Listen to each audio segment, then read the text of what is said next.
টান বা পৃষ্ঠটান। এখন এই পৃষ্ঠটা কার পৃষ্ঠ? তরলের মুক্ত তলের।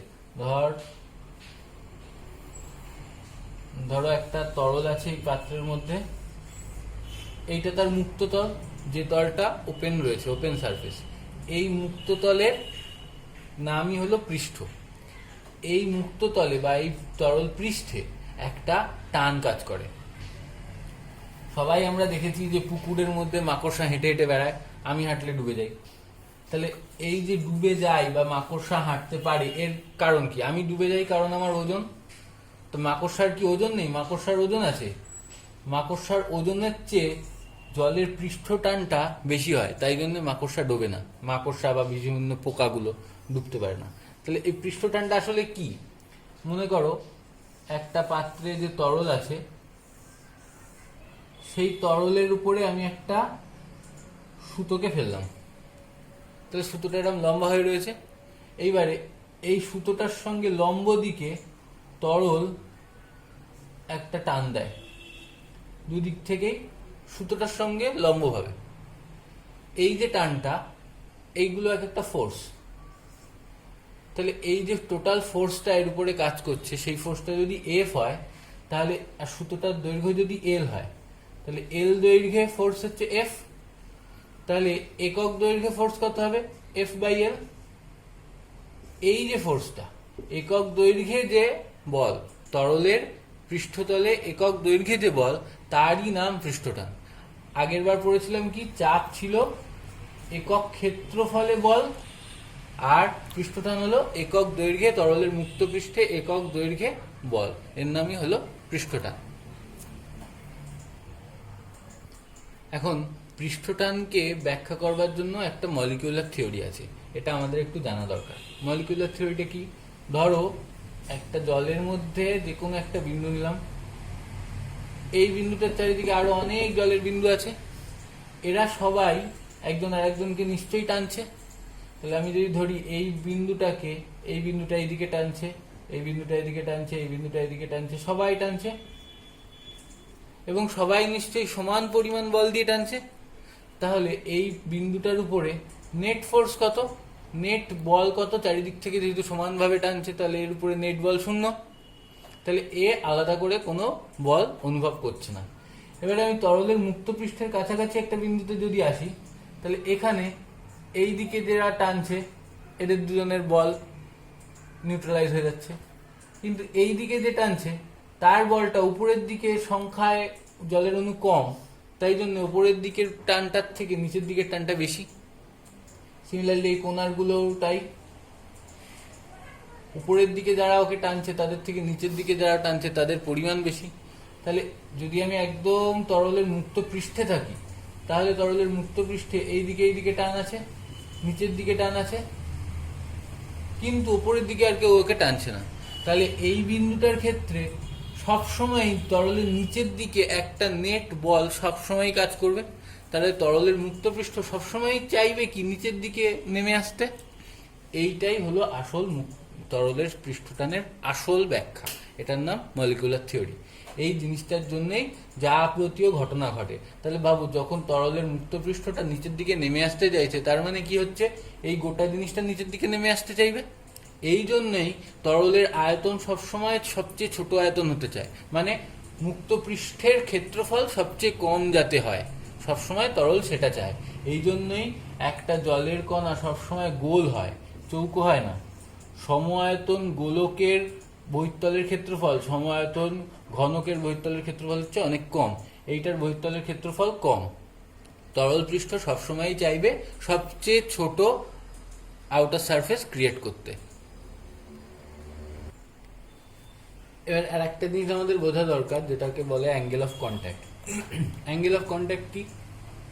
মনে করো একটা কাঁচ পৃষ্ঠের উপরে খানিকটা পারদ রয়েছে। এবারে পারদটা কিরকম হবে? এরকম একটা দলা মতন হয়ে যাবে। তাহলে এই যে পারদের তল আর কাঁচের তলের মধ্যে যে অ্যাঙ্গেল, এই অ্যাঙ্গেলটা যদি থিটা হয়, তাহলে এই থিটাটাই হলো পারদ আর কাঁচের মধ্যে অ্যাঙ্গেল অফ কন্ট্যাক্ট। এখন সেই একই কাঁচের উপরে যদি আমি খানিকটা জল রাখি, তাহলে জলটা এরকম ভাবে নিশ্চয়ই তৈরি হবে না। জলটা কি হয়? খানিকটা ছড়িয়ে যাবে ওর মধ্যে। সেক্ষেত্রে কি হবে, জলটা ছড়িয়ে যাবে বলে অ্যাঙ্গেল অফ কন্ট্যাক্টটা জলের তল আর কাঁচের তলের মধ্যে অ্যাঙ্গেল অফ কন্ট্যাক্টটা অনেক বড় হবে। এটা যদি আমি থিটা প্রাইম বলি তাহলে নিশ্চয়ই theta prime is greater than theta.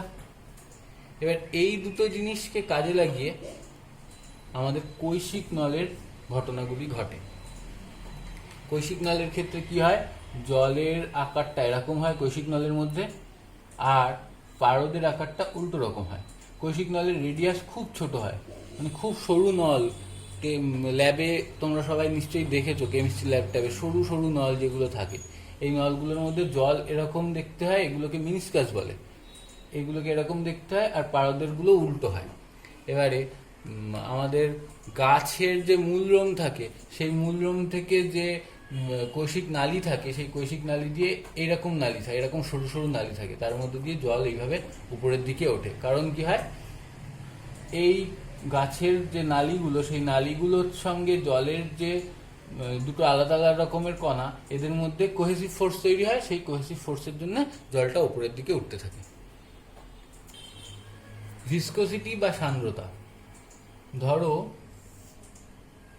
এটা একটা মেঝের উপরে খানিকটা জল পড়ে আছে। এবারে এতটা জল পড়ে আছে আমি ধরলাম, তাহলে আমি এই জলটাকে অনেকগুলো লেয়ারে ভাগ করতে পারি।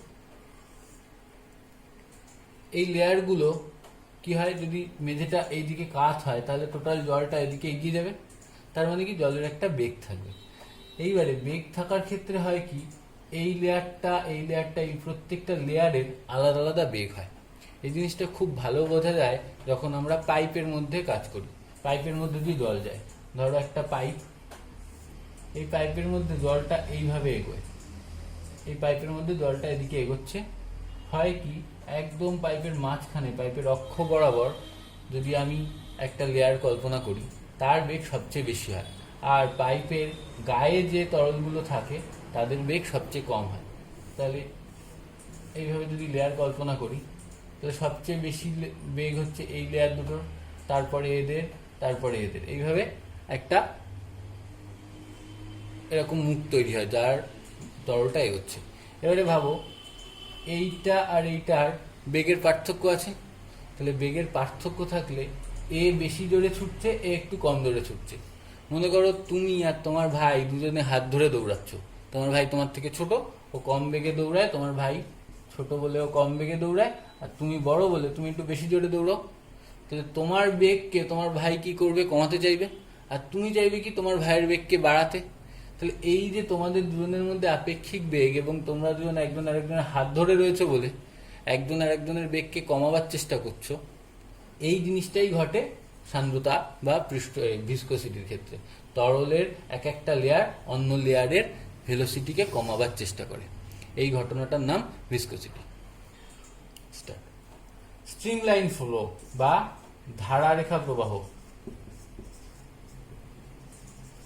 ধারারেখা প্রবাহ, এই যে রেখা, ধারারেখা মানে কি, যখন জল পড়ছে একদম স্বচ্ছ একটা দেখা যায়। কল পাম্প করবার সময় দেখবে, যদি গামছা দিয়ে মুখ চেপে ধরো কলের, তাহলে সরু হয়ে যে একটা স্তম্ভ আকারে জল পড়ে, যে জলটার কোনো হেলদোল হয় না, সেটার নাম হলো ধারারেখা প্রবাহ। এবার এই ধারারেখা প্রবাহের ক্ষেত্রে কি হয়, হেলদোল হয় না, তার কারণ কি, আসলে আমি যদি বড় করে আঁকি, তাহলে এই একটা বিন্দু যদি ধরি এ, আর এই একটা বিন্দু ধরি যদি বি, তাহলে এ বিন্দু দিয়ে এই মুহূর্তে এখন জলের অভিমুখ যেদিকে, বেগ যত, খানিকক্ষণ বাদেও এই এ বিন্দুতে জলের অভিমুখ আর বেগ একই থাকবে। বি বিন্দুর ক্ষেত্রেও তাই। তাহলে ধারারেখা প্রবাহের ক্ষেত্রে হয় কি, যে কোনো বিন্দুতে তরলের মধ্যে তরলের বেগ এবং বেগের অভিমুখ দুটোই সবসময় স্থির থাকে। এই জিনিসটাই আর টার্বুলেন্ট মোশনের ক্ষেত্রে হয় না। টার্বুলেন্ট ফ্লো এর ঠিক উল্টো। টার্বুলেন্ট ফ্লোর নাম হচ্ছে অশান্ত প্রবাহ। অশান্ত মানেই বোঝা যাচ্ছে কি, এইখানে এখন যা বেগের যা অভিমুখ, খানিকক্ষণ বাদে আর এক দিকে হয়ে যাবে, তার খানিকক্ষণ বাদে আর এক দিকে হয়ে যাবে। অশান্ত প্রবাহ, অশান্ত প্রবাহের ক্ষেত্রে হয় কি, একটা পাইপের মধ্যে দিয়ে যখন জলের প্রবাহ হয়, তখন আলটিমেটলি এরকম এলোপাতাড়ি প্রবাহ হয়, যার জন্য জল ঘুরতে থাকে। এটা হয় কি, যখন তুমি ওই কলের ওই উদাহরণটাই ভাবো, কলের মুখে যদি গামছা দিয়ে চেপে ধরো, তাহলে যখন তুমি খুব আস্তে আস্তে কল পাম্প করছো, তখন জলটা শুরু হয়ে ওরকম ভাবে পড়ছে, কিন্তু যেই একটু জোরে পাম্প করবে, ব্যাস আর ওই রকম স্তম্ভ আকারে জল পড়বে না। ট্যাপ কলের ক্ষেত্রেও একই জিনিস হয়, ট্যাপ কল খুব ছোট করে ছাড়লে ওরকম স্তম্ভ আকারে পড়ে, জল বড় করে ছাড়লে হুড়ুর করে অন্যরকম ভাবে জল পড়তে থাকে। ধারারেখা প্রবাহ থেকে কোনো একটা তরলের বেগ বাড়তে বাড়তে অশান্ত প্রবাহের দিকে যায়। প্রথমে যখন বেগ কম ছিল, তখন ধারারেখা প্রবাহ হচ্ছে, মানে প্রতিটা বিন্দুতে বেগ সময়ের সঙ্গে সঙ্গে একই রকম থাকছে। কিন্তু বেগ বাড়তে বাড়তে একটা সময় এই তরলের মধ্যে প্রবাহটা আর একই রকম থাকে না, না থেকে তখন ওর মধ্যে ঘূর্ণির সৃষ্টি হয়। ঠিক নির্দিষ্ট যে বেগে, বেগটা আমি আস্তে আস্তে বাড়াচ্ছি, বাড়াতে বাড়াতে ঠিক যে বেগে ধারারেখা প্রবাহ থেকে বেগটা অশান্ত প্রবাহে পরিণত হচ্ছে, এই পাশটায় ধারারেখা ছিল, নির্দিষ্ট এই বেগের এই মানটার থেকে আস্তে আস্তে এর মধ্যে টার্বুলেন্সি তৈরি হলো, তাহলে এই বেগটার নাম হলো ক্রিটিক্যাল ভেলোসিটি। ক্রিটিক্যাল ভেলোসিটি বা সংকট বেগ। তাহলে সংকট বেগ হলো যে বেগে ধারারেখা প্রবাহ অশান্ত প্রবাহে পরিণত হয়। মনে করো একটা অসীম গভীর জলাশয় আছে, গভীরতাটা কত তাই নিয়ে আমার কোনো মাথা ব্যথা নেই, মানে কোনো বস্তুকে যদি আমি ফেলি, সে অসীম সময় ধরে নিচে নামবে। এবারে এই বস্তুটা যখন জলের মধ্যে পড়ছে, তখন ওর উপরে প্লবতা কাজ করছে এবং ওর অভিকর্ষের অধীনে ওজন নিচের দিকে কাজ করছে। এবারে তার মানে এর যে ত্বরণ, সেটা সবসময় নিচের দিকে, এবং ত্বরণ জি এটা তো নির্দিষ্ট, তাহলে এই নির্দিষ্ট ত্বরণ জিতে ওর বেগ বাড়বে, ত্বরণ মানে বেগের বৃদ্ধির হার, তাহলে বেগ ওর বাড়তে থাকে। কিন্তু অসীম জলাশয়ের ক্ষেত্রে হয় যেটা, এই বস্তুটা জলের মধ্যে ঢুকে নামতে নামতে একটা সময়ের পরে ওর বেগ আর এই একটা জায়গায় এসে ওর বেগ আর বৃদ্ধি পায় না, এরপর থেকে ও সমবেগে নিচে পড়তে থাকে। তাহলে এই অবধি ওর জি ত্বরণ ছিল, এরপর থেকে ও ভি একটা ভেলোসিটি নিয়ে নিচে নামতে থাকে। এই যে বেগটা নিয়ে ও নিচে নামে, এইটার নাম টার্মিনাল ভেলোসিটি। টার্মিনাল ভেলোসিটি বা প্রান্তীয় বেগ।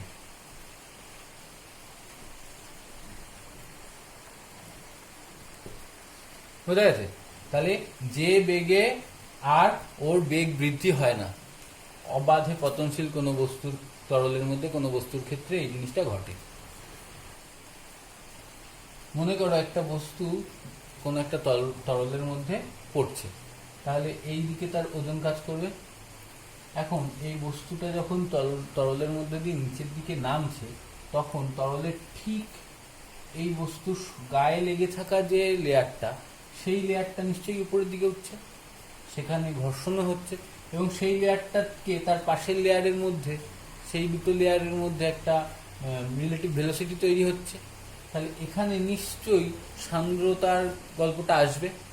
তাহলে এইখানে এই সান্দ্রতাজনিত যে বল এই বস্তুটার উপরে প্রযুক্ত হয়, সেই বলটা নাম হলো, সেই বলটাকে লেখা, সেই বলটার রাশিমালা হলো 6π ইটা আর ভি, যেখানে এই ইটাটা হলো সান্দ্রতাঙ্ক, এই আরটা হলো এই বস্তুটা যদি গোলাকার হয় তাহলে এই বস্তুটার ব্যাসার্ধ, আর ভি হলো ওর প্রান্তীয় বেগ, যে টার্মিনাল ভেলোসিটির কথাটা বললাম।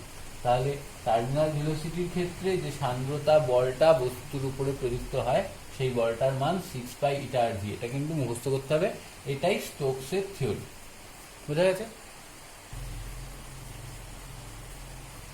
কোনো একটা আদর্শ তরলের ক্ষেত্রে তার যদি ধারারেখা প্রবাহ হয়, সেই ধারারেখা প্রবাহের প্রতি একক আয়তনে যে গতিশক্তি, স্থিতিশক্তি আর চাপ শক্তি, এই তিনটে শক্তির সমষ্টি সবসময় ধ্রুবক থাকবে। মানে সময়ের সঙ্গে সঙ্গে এই তিনটে শক্তির সমষ্টি কোনো সময় পরিবর্তন হবে না। কিন্তু কয়েকটা জিনিস মনে রাখতে হবে, যে তরলটা আদর্শ তরল হতে হবে, তার ধারারেখা প্রবাহ হতে হবে, মানে অশান্ত প্রবাহ হলে হবে না, আর তার প্রতি একক আয়তনে এই তিনটে শক্তি সবসময় ধ্রুবক। এটাই বার্নৌলির থিওরেম। গতিশক্তির রাশিমালা হলো হাফ এমভি স্কোয়ার, স্থিতিশক্তি হলো mgh, আর প্রেসার পি, আমি এখানে পি ড্যাশ নিয়েছি, সে পি আর পি ড্যাশ একই ব্যাপার। এবার বার্নৌলিস থিওরিতে বলেছি কি প্রতি একক আয়তনে, তাহলে টোটাল আয়তন যদি ভি হয়, ভি আয়তনের ক্ষেত্রে গতিশক্তি যদি হাফ এমভি স্কোয়ার হয়, তাহলে প্রতি একক আয়তনে half MV square by V হবে, এমজি মানে স্থিতিশক্তি প্রতি একক আয়তনে বাই ভি হবে। তাহলে বার্নৌলিস থিওরিম অনুযায়ী এই পুরো রাশিমালাটাই আসলে ধ্রুবক, মানে একক আয়তনে গতিশক্তি যোগ একক আয়তনে স্থিতিশক্তি যোগ একক আয়তনে চাপ শক্তি, এই পুরোটা ধ্রুবক। তাহলে এখান থেকে আমি কি লিখতে পারি, এম বাই ভি সবসময় কি হয়, আয়তন ভর বাই আয়তন মানে ঘনত্ব, তাহলে half rho V square plus M by V, আবার সেটা rho rho G H plus এই পি ড্যাশ বাই ভিটাকে আমি লিখলাম সে পি, তাহলে এটা ইকুয়াল টু কনস্ট্যান্ট হয়েছে। এখন আমি যদি এই পুরোটাকে রো দিয়ে ভাগ করে দিই, তাহলে এটা আসবে কি half V square plus rho G H এই plus G H plus P by rho, এটা সমান কনস্ট্যান্ট, কারণ রোটা তো নিজেও কনস্ট্যান্ট, একটা কনস্ট্যান্টকে ঘনত্ব একটা কনস্ট্যান্ট, সেটা কনস্ট্যান্ট দিয়ে ভাগ করলে সেটা আরেকটা কনস্ট্যান্টই থাকবে। তাহলে এই যে রাশিমালাটা, এই রাশিমালাটাতে এইটাকে বার্নৌলিস থিওরেমের একটা ফরম্যাট হিসেবে ধরা হয়। দুটোই মনে রাখতে হবে, এইটা এবং এইটা, এই দুটো রাশিমালাই মনে রাখতে হবে। এখন এই রাশিমালাটাকে যদি আমি আবার জি দিয়ে ভাগ করে দিই, তাহলে কি হবে, half V square by G plus H plus P by rho G, এটা ইকুয়াল টু কনস্ট্যান্ট, তাই তো হবে। এই রাশিমালাটাতে এই পার্টটাকে বলে বেগ শীর্ষ, এটাকে বলে উচ্চতা শীর্ষ, আর এটাকে বলে চাপ শীর্ষ। এই তিনটে জিনিস মুখস্থ রাখতে হবে। প্রশ্ন আসে যে বেগ শীর্ষ কি, চাপ শীর্ষ এই উচ্চতা শীর্ষ কি, চাপ শীর্ষ কি বার্নৌলিস থিওরেমে। এখন বার্নৌলিস থিওরেমের কতগুলো প্র্যাকটিক্যাল ইমপ্লিমেন্টেশন আছে, যেরকম বাড়ির চাল ঝড়ে উড়ে যায় সেটার কারণ কি, বা প্লেন ওড়বার কারণ কি। প্লেন ওড়বার কারণটা আমি এখানে ব্যাখ্যা করে দিচ্ছি। ধর প্লেনের ডানাটা এরকম থাকে, দুদিকের ডানা আসলে কিরকম, প্লেনটা তো এরকম, তো প্লেন এদিকে একটা ডানা এদিকে একটা ডানা, এবার এই ডানাটার শেপটা এরকম হয়। এখন হাওয়াটা ধর এদিক থেকে আসছে, এরকম হাওয়া আসছে, এই হাওয়াটা এখানে এসে বাধা পেয়ে এখান থেকে এরকম যাবে, আর এই হাওয়াটা এখান থেকে সোজা বেরিয়ে যাবে। এবার এই গোটা হাওয়ার যে স্রোতটা আসছে সেটা তো এদিক থেকে এসে এইভাবে চলে যাবে, তাহলে এই হাওয়াটা নিশ্চয়ই এখান থেকে যাওয়ার সময় একই এখান থেকে যতটা পথ অতিক্রম করছে এ তো তার থেকে বেশি পথ অতিক্রম করছে, তাহলে একে এখান থেকে এইটা এই অবধি সেম টাইমে আসতে হলে এর বেগ বেশি হতে হবে এর থেকে। যতক্ষণে এ এখান থেকে এই অবধি আসবে ততক্ষণে এও এখান থেকে এই অবধি নিশ্চয়ই আসবে, তাহলে এর বেগ নিশ্চয়ই বেশি হতে হবে। তাহলে এর বেগ বেশি হয়ে গেলে হয় কি, এর সংশ্লিষ্ট চাপটা কমে যায়। তাহলে এর চাপ এর উপরে যদি কমে যায় তাহলে কি হবে, এটার জন্য ওপর দিকে যে চাপ সেই চাপটা বেশি হয়ে যাবে, তাহলে এই চাপটা বেশি হওয়ার জন্য প্লেন উপরের দিকে উঠে যায়। বোঝা গেছে? এই একই ঘটনাটা ঘটে ওই বাড়ির চালের ক্ষেত্রে।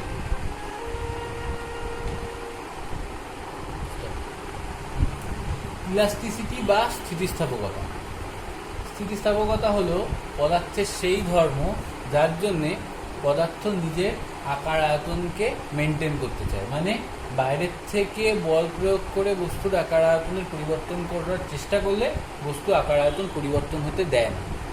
ধরি এটা একটা রড আছে, সেই রডটাকে আমি এদিকে টান দিলাম, তাহলে আমি বাইরের থেকে বল প্রয়োগ করলাম, তাহলে কি হবে, রডটা এরকম হয়ে যাবে, বেঁকে যাবে। এই যে বেঁকে গেল, এই বেঁকে যাওয়াটাতে আমি ভেবে দেখো যে একটা রড ধরে এরকম বেঁকাতে গেলে আমাকে কতখানি বল প্রয়োগ করতে হয়। বল প্রয়োগ করতে হচ্ছে তার কারণ ওই রডটা নিজের আকারের পরিবর্তনে বাধা দিচ্ছে। পদার্থের যে ধর্ম এই বাধা দেওয়ার জন্য দায়ী সেই ধর্মটার নামই ইলাস্টিসিটি বা স্থিতিস্থাপকতা। বোঝা গেছে? এখন ধরি আমি এইটার গোটাটার দৈর্ঘ্য এল, যখন আমি বল প্রয়োগ করি, এবার বল প্রয়োগ করবার জন্য আসলে এই যে দৈর্ঘ্যটা এটা তো এলের থেকে একটু বেশি, আমি ধরলাম এখন ওর মোট দৈর্ঘ্য এল প্রাইম। তাহলে ওর দৈর্ঘ্য বৃদ্ধি যদি ডেল্টা এল হয়, তাহলে ডেল্টা এল সমান কী হবে? এল প্রাইম মাইনাস এল। আচ্ছা, এবারে তাহলে ওর ইনিশিয়ালি দৈর্ঘ্য ছিল এল, তাতে দৈর্ঘ্য বৃদ্ধি হয়েছে ডেল্টা এল। তাহলে একক দৈর্ঘ্যে দৈর্ঘ্য বৃদ্ধি কত হয়েছে? Delta L by L. এই রাশিটার নাম বিকৃতি। তাহলে কোনো বস্তুর একক দৈর্ঘ্যে যে পরিমাণ দৈর্ঘ্য বৃদ্ধি হয় সেটাকে বলবো বিকৃতি। শুধুমাত্র দৈর্ঘ্যের ক্ষেত্রে নয়, যে কোনো ডাইমেনশনে, দৈর্ঘ্য হোক, প্রস্থ হোক বা আয়তন হোক, যে কোনো ক্ষেত্রেই যেটা চেঞ্জ হচ্ছে, ধর ডেল্টা এক্স বললাম বাই এক্স, যেখানে এক্স ইনিশিয়ালি এক্স ছিল কী বলে ক্ষেত্রফল, আর পরিবর্তিত যে ক্ষেত্রফলের যে পরিবর্তন হয়েছে সেটা ডেল্টা এক্স। তাহলে একক ক্ষেত্রফলের পরিবর্তন এতটা, এই জিনিসটার নাম বিকৃতি। তাহলে একক ডাইমেনশনের চেঞ্জ বাই অরিজিনাল ডাইমেনশন, এটাই হলো বিকৃতির সংজ্ঞা। ধরো একটা বস্তুর দৈর্ঘ্য ছিল এল, বাইরে থেকে আমি এফ বল প্রয়োগ করে বস্তুটার দৈর্ঘ্য বৃদ্ধি করেছি ডেল্টা এল। এখন এই দৈর্ঘ্য বৃদ্ধি করতে গেছি তখন ওই বস্তুটা নিশ্চয়ই ওর দৈর্ঘ্য বৃদ্ধিতে বাধা দিয়েছে। তাহলে ওর বাধা যে দিচ্ছে সেটা ওর ভেতর থেকে আসছে। তাহলে ভেতর থেকে বাধা যদি এই বলের সমান হতো, প্রযুক্ত বলের সমান হতো, যে বাধাটাও ভেতর থেকে দিচ্ছে, বাধা সমান যদি বল হতো তাহলে দৈর্ঘ্য বৃদ্ধি হতো না নিশ্চয়ই। তাহলে নিশ্চয়ই এই প্রযুক্ত বলটা বাধার থেকে বেশি হয়েছে, তাই জন্যই ওর দৈর্ঘ্য বৃদ্ধি হয়েছে। তাহলে আমি কি ইনিশিয়ালি এফ ফোর্স না দিয়ে আস্তে আস্তে তো আমি বল বাড়িয়েছি, প্রথমেই আমি খানিকটা বল দিয়েছি, তাতে ওর দৈর্ঘ্য বৃদ্ধি হয়নি, তারপরে আস্তে আস্তে বলটা বাড়াতে বাড়াতে একসময় ওর দৈর্ঘ্য বৃদ্ধি করেছে। তাহলে এই এফ বলটা একটা সময় ছিল যখন বাধাটা এফ বলের চেয়ে বড় ছিল, তারপরে এক সময় বাধাটা এফ বলের সমান হয়েছে, তারপরে এক সময় গিয়ে এফ বলটা বাধার বড় হয়েছে। এই যে এই বাধাটা যখন এফ বলের সময়, তার আগে অবধি এই বাধাটার জন্য ওর কোনো দৈর্ঘ্যের পরিবর্তন হয়নি। এই বাধাটার একক আয়তনে যে পরিমাণ হয়,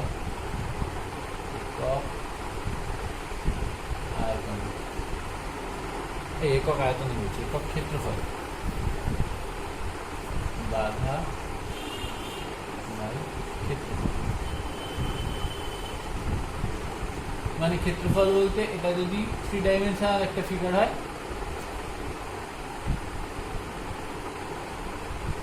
তাহলে এই যে ক্ষেত্রফলটা, এই ক্ষেত্রফলটার নাম বললাম সে এ। তাহলে বাইরের থেকে যে বলটা আমি দিচ্ছি সেই বলটা সমান পরিমাণ বাধা বাই ক্ষেত্রফল, এই রাশিটার নাম হলো পীড়ন। বোঝা গেছে? স্থিতিস্থাপক সীমা বলে একটা সীমা হয়, যে সীমার মধ্যে এই যে পীড়ন পড়লাম আমরা এইমাত্র, পীড়ন আর বিকৃতি সমান্তরাল,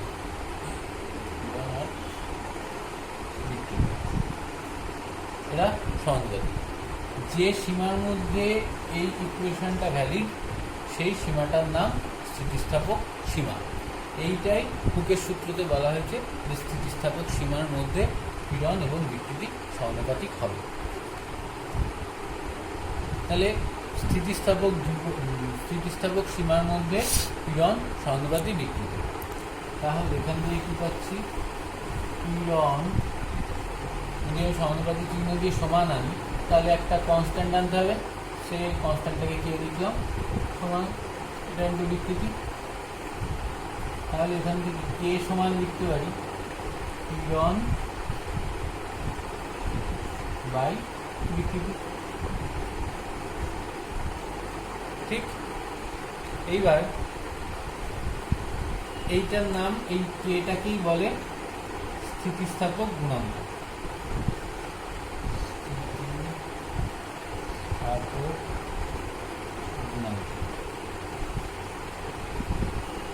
ঠিক আছে, আবার একবার দেখি যে একটা রডকে আমরা টেনে লম্বা করেছি, এফ বল দিয়েছি বাইরে থেকে, তার জন্য তার ডেল্টা এল পরিমাণ দৈর্ঘ্য বৃদ্ধি হয়েছে। তাহলে তার বিকৃতি বা স্ট্রেন সমান হলো ডেল্টা এল বাই এল, আর তার পীড়ন বা স্ট্রেস হচ্ছে এফ বাই এ। তাহলে আমরা স্থিতিস্থাপক গুণাঙ্ক সমান কি পেয়েছি? কে ইজ ইকুয়াল টু পীড়ন বাই বিকৃতি, মানে স্ট্রেস বাই স্ট্রেন। তাহলে এক্ষেত্রে স্ট্রেস কি? এফ বাই এ, আর স্ট্রেনটা হচ্ছে ডেল্টা এল বাই এল। যখন বস্তুর দৈর্ঘ্য বৃদ্ধি হচ্ছে তখন এই যে স্থিতিস্থাপক গুণাঙ্ক কে, এই কেটাকে তখন আমরা ওয়াই দিয়ে ডিনোট করি। ওয়াই হলো ইয়ং গুণাঙ্ক, যেখানে এই দৈর্ঘ্য প্রসারণ গুণাঙ্কটাকে ইয়ং আবিষ্কার করেছিলেন, তাই দৈর্ঘ্য প্রসারণ গুণাঙ্ককে ইয়ং গুণাঙ্ক বলা হয়। ইয়ংস মডুলাস বা আয়তন বিকৃতি, এই দৈর্ঘ্য বিকৃতি গুণাঙ্কের মতন আয়তন বিকৃতির ক্ষেত্রেও একটা আয়তন বিকৃতি গুণাঙ্ক হয়, সেটাকে কে স্মল কে দিয়ে ডিনোট করা হয়। সেক্ষেত্রেও পীড়ন এফ বাই এ, আর এখানে আয়তনের বিকৃতি হচ্ছে, তাহলে ডেল্টা ভি বাই ভি হবে নিশ্চয়ই, মানে ভি টোটাল আয়তন ছিল, সেখানে ডেল্টা ভি পরিমাণ আয়তনের পরিবর্তন হয়েছে। তাহলে আয়তন পরিবর্তন নর্মালি কার ক্ষেত্রে হবে? আয়তন পরিবর্তনের ক্ষেত্রে যে এফ বাই এ আসে সেটাকে প্রেসার দিয়ে ডিনোট করা যাবে। তোরা পরে গিয়ে গ্যাস ফ্যাসের ক্ষেত্রে যখন পড়বি তখন দেখতে পাবি যে প্রেসার আর ভলিউমের রিলেশন ভীষণ ইম্পর্টেন্ট হয়ে যায়। আরও একটা বিকৃতি গুণাঙ্ক হয়, সেটার নাম হলো ক্রিন্তন বিকৃতি গুণাঙ্ক, যেটাকে ইটা দিয়ে ডিনোট করা হয়। সেটা হচ্ছে ক্রিন্তন পীড়ন বাই ক্রিন্তন বিকৃতি। ক্রিন্তন পীড়ন কি? মনে করো এটা একটা বই আছে, বইটার উপর দিকে স্পর্শকভাবে, মানে একদম ওপরের দিক থেকে, ওপরের লেয়ারটায় যদি তুমি এফ বল দাও, তাহলে কি হবে? বইটা এরকম বেঁকে যাবে। এই যে বেঁকে যাচ্ছে, এই তার জন্য এরকম থিটা অ্যাঙ্গেল তৈরি হবে, একটা অ্যাঙ্গেল তৈরি হবে, এই অ্যাঙ্গেলটাই হলো ক্রিন্তন বিকৃতি। আর এই যে বল দিয়েছি সেটার প্রতি একক ক্ষেত্রফলে যে পরিমাণ বল প্রযুক্ত হয় সেটার নাম ক্রিন্তন পীড়ন। তাহলে ক্রিন্তন বিকৃতি হয় কোনো বইয়ের ক্ষেত্রে খুব ভালো উদাহরণ দেখা যায়, কিন্তু এই জিনিসটা সমস্ত কঠিন পদার্থের ক্ষেত্রেই দেখা যায়। এটার নাম ক্রিন্তন বিকৃতি। তাহলে একটু সামারি করলে পাচ্ছি কি? ওয়াই মানে ইয়ংস মডুলাস, যেটা ছিল দৈর্ঘ্য প্রসারণ গুণাঙ্ক, কে হলো বাল্ক মডুলাস বা আয়তন প্রসারণ গুণাঙ্ক, আর ইটা হলো শিয়ার মডুলাস বা যেটাকে আমরা বললাম এইমাত্র ক্রিন্তন বিকৃতি গুণাঙ্ক, এটারই নাম শিয়ার মডুলাস বা মডুলাস অফ রিজিডিটি। এটা বেসিক্যালি কোনো সরু তারের ক্ষেত্রে, সরু তারের রোটেশনের ক্ষেত্রে এই মডুলাস অফ রিজিডিটিটা কাজে লাগে। একটা ইম্পর্টেন্ট জিনিস হচ্ছে পয়সনস রেশিও। পয়সনস রেশিও ডিনোট করা হয় সিগমা দিয়ে। পয়সনস রেশিও হলো পার্শ্বীয় পীড়ন বাই অনুদৈর্ঘ্য পীড়ন। পার্শ্বীয় পীড়ন মানে কি? যে কোনো বস্তুর ডায়ামিটার যেটা, মানে ব্যাস যেটা, তার যে পরিবর্তন হচ্ছে, আর অনুদৈর্ঘ্য পীড়ন, এই অনুদৈর্ঘ্য বিকৃতি, সরি এগুলো পীড়ন নয়, এগুলো বিকৃতি, পার্শ্বীয় বিকৃতি বাই অনুদৈর্ঘ্য বিকৃতি। আর অনুদৈর্ঘ্য বিকৃতি তো আগেই দেখেছি যে লেন্থের যে পরিবর্তন হয়েছে সেটা। এই রেশিওটাকে বলে পয়সনস রেশিও। এই পয়সনস রেশিও দেখ দুটো এমনি বিকৃতির কি ইউনিট আছে? কোনো বিকৃতি কি? ডেল্টা এল বাই এল, এটা এটার নিজেরই কোনো ইউনিট নেই। তাহলে পয়সনস রেশিও তো আরো দুটো বিকৃতির রেশিও, তাহলে পয়সনস রেশিওরও কোনো ইউনিট থাকবে না। আর পয়সনস রেশিও -1 থেকে +½ এই রেঞ্জের মধ্যেই থাকে, কোনো বস্তুর পয়সনস রেশিও এর বাইরে হয় না। Poisson's ratio, Young's modulus, rigidity modulus আর বাল্ক মডুলাস, এই তিনটের মধ্যে এই সম্পর্কটা কাজে লাগে, কোনো কোনো সময় অঙ্ক দেয়। আর পয়সনস রেশিওর সঙ্গে এইগুলোর রিলেশন, এইগুলো দিয়ে মাঝে মাঝে অঙ্ক দেয়। একটা দিয়ে দেবে, এই একটা দেবে না, বাকি তিনটে দিয়ে দেবে, দিয়ে বলবে এগুলো বের করো। এই রিলেশন দুটো একটু মনে রাখার চেষ্টা করিস, কোনো অঙ্ক আসলে পারবি। এখন স্ট্রেস আর স্ট্রেন এই দুটো নিয়েই এতক্ষণ ইলাস্টিসিটির যা কিছু হয়েছে সবই এই পীড়ন আর বিকৃতি এই নিয়েই হয়েছে। এবার যে কোনো গ্রাফের ক্ষেত্রে অনুভূমিক অক্ষ বরাবর যেটাকে রাখা হয় সেটাই কারণ হয়, আর উল্লম্ব অক্ষ বরাবর যেটা রাখা হয় সেটা তার ফলাফল হয়। এটা যে কোনো দিন প্রশ্ন আসতে পারে যে স্ট্রেসের ফলে স্ট্রেন তৈরি হয় নাকি স্ট্রেনের ফলে স্ট্রেস তৈরি হয়। সবসময় জানবি স্ট্রেন মানে বিকৃতি তৈরি হয় বলেই কোনো পদার্থের মধ্যে পীড়নের সৃষ্টি হয়, তাহলে অবশ্যই স্ট্রেন অনুভূমিক অক্ষ বরাবর থাকবে। এবারে হুকের সূত্র থেকেই আমরা পেয়েছি কি, হুকের সূত্রে বলা হয়েছিল যে স্থিতিস্থাপক সীমার মধ্যে পীড়ন আর বিকৃতি সমানুপাতিক। তার মানে কি, পীড়ন আর বিকৃতি একটা নির্দিষ্ট হারে পরিবর্তিত হতে থাকে। তাহলে দেখ, এই ও থেকে এ এই বিন্দু পর্যন্ত স্ট্রেস এবং স্ট্রেন এই দুটো সমানুপাতিক থেকেছে। তাহলে এই অক্ষ বরাবর এই ও এর লাইন বরাবর যে কোনো বিন্দুর থেকে যদি আমি বাইরে থেকে বল প্রয়োগ করা বন্ধ করে দিই তাহলে বস্তুটা আবার নিজের অরিজিনাল অবস্থায় ফেরত চলে আসবে। কিন্তু এই এ বিন্দুটাকে ক্রস করে আস্তে আস্তে যদি আমি আরো বল প্রয়োগ করতে থাকি এই বিন্দুর পরেও, তখন একটা সময় আসবে বি বলে একটা বিন্দু আসবে, যে বিন্দুর থেকে আর বাইরের থেকে বল প্রয়োগ করা বন্ধ করে দিলে বস্তু আর নিজের অরিজিনাল শেপে ফিরতে পারবে না, তার একটা নির্দিষ্ট পরিমাণ বিকৃতি, পার্মানেন্ট বিকৃতি হয়ে যাবে। এই বিন্দুটাকে বলে ইল্ড পয়েন্ট, আর এই বিন্দুটাকে বলে ইলাস্টিক লিমিট। ইল্ড পয়েন্ট মানে কি, যেখান থেকে একটা পার্মানেন্ট ডিফর্মেশন হয়ে যায়। আর যদি আমি তারপরেও বল প্রয়োগ করতে থাকি, বল প্রয়োগ করলে গ্রাফটা আরো অনেক রকম আসে, কিন্তু আমাদের ইম্পর্টেন্ট হচ্ছে এই সি পয়েন্টটা, লাস্ট পয়েন্টটা, যেখানে বস্তুটা ভেঙে যাবে। এর আগে একটা পয়েন্ট আছে যেখানে প্লাস্টিক পয়েন্ট হয়, যেখান থেকে বস্তু প্লাস্টিক নেচার তৈরি হয়, আর সি পয়েন্টটা হচ্ছে ব্রেকিং পয়েন্ট, যেখানে বস্তু এবারে ভেঙে যায়।